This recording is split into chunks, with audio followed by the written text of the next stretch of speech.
Namaste sa inyong lahat. Ang end-stage kidney disease, na kilala rin bilang ESKD, ay kapag ang parehong mga bato mo ay gumagana ng mas mababa sa 10% na kahusayan at hindi na maibabalik ang pinsala. Meron talagang 5 yugto ng chronic kidney disease kung saan ang end-stage kidney disease ay ang huli o ang terminal o ang pangwakas.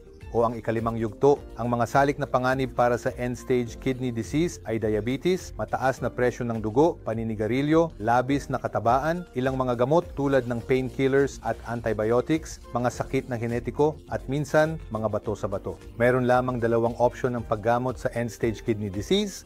Maaaring ito ay dialysis o kidney transplant. Gayunpaman, kung maaari mong tukuyin at gamutin ang mga salik na panganib tulad ng pagkontrol sa presyon ng dugo, pagkontrol sa asukal sa dugo, pagkontrol sa iyong timbang, pag-inom ng sapat na likido, at hindi pag-inom ng sobrang painkillers o antibiotics, maaari mong maantala o minsan ay maiwasan pa ang end-stage kidney disease.